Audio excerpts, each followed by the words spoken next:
ஓம் சாய்ராம்.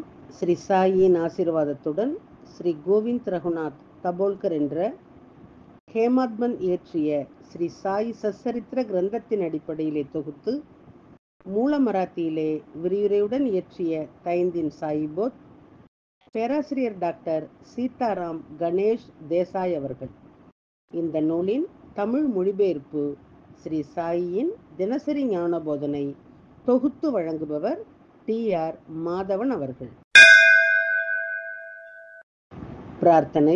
சமர்த்த சாயி, இச்சிறு மந்திரம் புனிதமான ஜெயமருளும் மந்திரம். இது இனிய பக்த பாவ மோக்ஷ சூத்திரம். அவரது புனித வாழ்க்கை வரலாறு மதுரம்.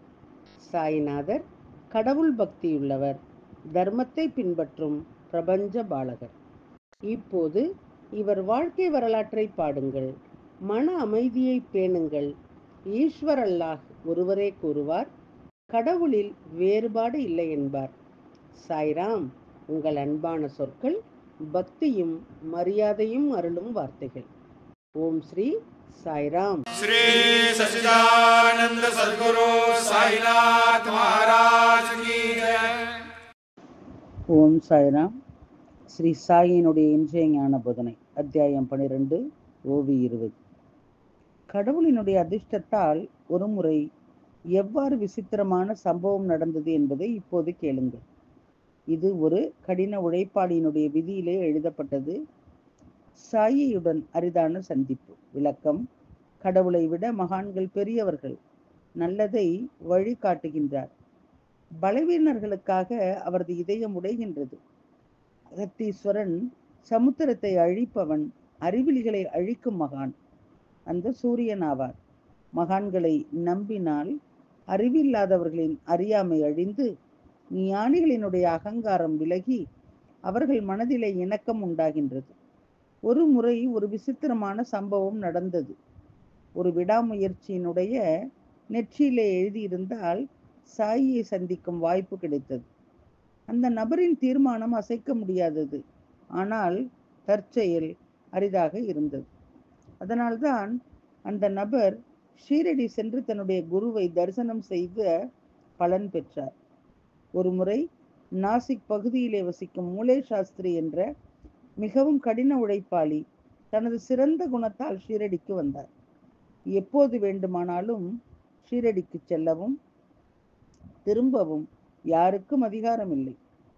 அவருடைய கனி சாயினுடைய குணங்கள் எல்லோருடைய காலத்திலும் விழாது. பிறகு எப்படி தரிசனம் செய்ய வாய்ப்பு கிடைக்கும்? சாயியை தரிசிக்க வேண்டும் என்ற ஆசை பலருக்கு இருந்தது. இருப்பினும் அவரது யோகம் சாயினுடைய அருகாமையை அடையவில்லை.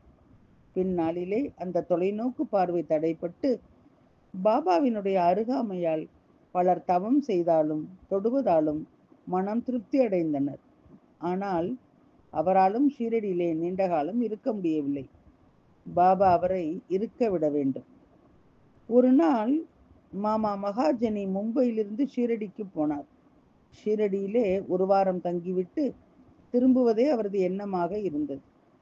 கிருஷ்ணருடைய பிறந்த நாளின் போது அவர் ஷீரடிக்கு சென்றார். ஸ்ரீ பாபாவின் அனுபவங்களை பக்தர்கள் இன்றும் பெறுகின்றார்கள். ஆனால் இந்த மகத்தான பக்தர்கள் கடவுளுடன் யார் பேச முடியும்? தங்கள் அனுபவங்களை யார் சொல்வார்கள்? அத்தகைய பக்தர்களிடம் கேளுங்கள். சாய் பாபாவை போல கடவுள் இல்லை என்று அவர் கூறுவது அவரது விதி.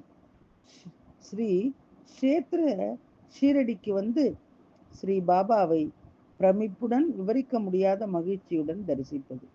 குறிப்பு: மனதார சாய் நாமத்தை உச்சரித்துக் கொண்டு பாதையிலே மெதுவாக நடக்கவும். ஓம் ஸ்ரீ சாய்ராம். ஸ்ரீ சாயினுடைய தினசரி மற்றொரு ஞான போதனை அடுத்த தொடரிலே கேட்போம்.